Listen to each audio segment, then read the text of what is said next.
What's up, everybody? Welcome to Bios3 Raw TV. Today we're going to talk a little bit about training to failure, obviously, which I do and I prescribe for many of my clients, and why it is such a good way, not the ultimate way, not the only way, but such a good way to train, and why it is probably the only way that you can train that can almost guarantee you that you'll retain muscle when you're dieting, or gain muscle when you're dieting, or gain muscle when you're trying to gain muscle, like off season.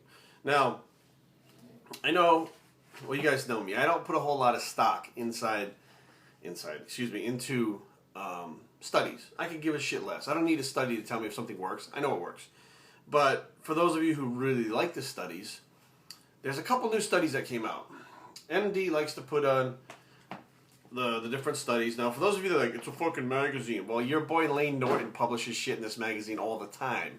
He's very well known inside MD, bodybuilding.com. So would you say that it's all garbage in there if your king Lane Norton was in there? No. And I'm not knocking on Lane. I'm just saying that you guys worship him and he puts his stuff in here. So if he puts his stuff in here, then it should have proper information, correct? All right. Now, that being said, the two new articles, okay, this one here says HIT increases strength and hypertrophy more than multi-set training.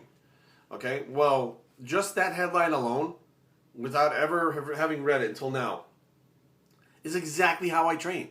Instead of 20 sets, I do 3. So I don't need multiple sets if I train to failure for those 3 sets. I don't need 20 sets. Okay? Let's see. It says high intensity training involving a single drop set to failure increase strength and muscle mass more than a 3-set program, according to a study from the Institute of Journal in Landau, Germany. The drop set involves performing an exercise to failure, then immediately reducing the weight for an additional sets with no rest between sets. Researchers studied recreationally active college-age men who train 2 times a week for 10 weeks. High-intensity training is big news in sports science. Training at 100% of maximum effort causes big changes in a short time.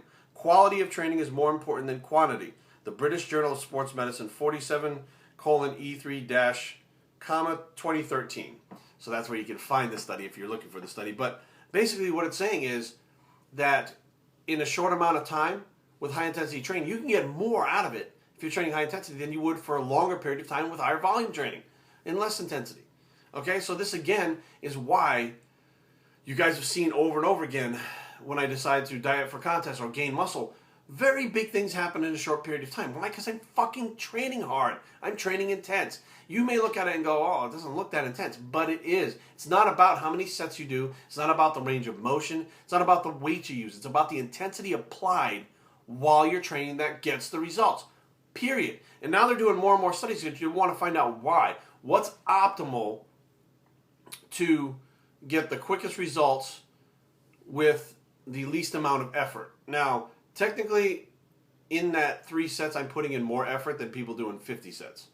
But technically, because it's 3 instead of 50 sets, it's less effort. That's how they're counting it. So that's what they're studying right now. This other study, it says high resistance levels not necessary for muscle hypertrophy. Muscles can increase size and using low levels of resistance provided you push them to failure. Failure training. Okay, which meaning that you don't need to do a 1-rep max. You don't need to do, if you do 50 reps and you had another 10 left in you, that's not good enough. You have to go to failure to get the muscle to grow, to cause hypertrophy, okay? Until recently, most muscle physiologists believed 60% of maximum effort was the minimum resistance for building muscle. Lehman College in New York, in a review of literature, concluded that high-rep, low-intensity training to failure creates severe metabolic stress that causes recruitment, the use of all muscle fiber types. Japanese studies found that training with low resistance with blood flow restriction triggers muscle growth. Training to failure at low intensities creates a similar metabolic environment in the muscles. Sheffield cautioned that we don't know if low resistance training to failure is the best method for producing muscle hypertrophy in elite bodybuilders. Sports Medicine published online August 19th, 2013. So now what they're saying is you don't have to be training like Ronnie Coleman. You could train with a lighter weight. It doesn't need to be 700 pounds. It could be 500 pounds, and you go to failure with it, it's going to trigger muscle growth. It does cause some kind of metabolic stress that triggers muscle growth, and they're starting to prove it. Now they're looking into why. So all the things that I've been preaching on Bios3 that you guys are telling me I'm fucking nuts. And you're telling me that, well, it needs to be progressive overload. It needs to be this. It needs to be that.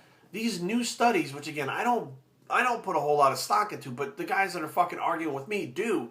These are actual studies being done that my bro science ways that came to the same fucking conclusion as what these guys are doing are now proving what I'm saying to be real. Here's the problem that science has in bro science, okay? When you compare the science to the bro science, in this particular instance, science will drive you down the road, and then if the road, you come to a bridge and the bridge is broken and there's water there, if science can't get across that bridge because there's no bridge, they say what's on the other side doesn't exist. They've never been there. They don't know what it is. There's nothing over there, whatever. Science stops at that bridge. Now, a bro scientist would drive down the road, see that broken bridge, make a little makeshift raft, pedal his ass across it, get over on the other side and say, holy shit, I found all this information. Now it takes time for science to build a new bridge to get their ass over there. When they finally get over there, they go, oh, look at all this new stuff. This is great. Well, bro science already pedaled his ass across that water and found it. That's exactly what happens time and time again. When somebody finds something that they can't explain scientifically, but it works, and the whole scientific community comes down on them and busts their balls and makes fun of them and pushes them and laughs at them, ha ha ha, only later on to find out that the person was 100% fucking right. But now they have the bridge to find out. So that's just a little bit of new studies that are coming out, just basically reiterating what I said, improving what I said to be right. Even though I don't need them to tell me I'm right, it's nice to have those studies to say, look, you studied friggin' wingnuts. Here we go. Here's your studies. Bios3training@gmail.com. Leave comments down below, but don't fight. 'Tis the season. www.bios3training.com is the blog, and where this is the high intensity bicep built by high intensity, and we're out.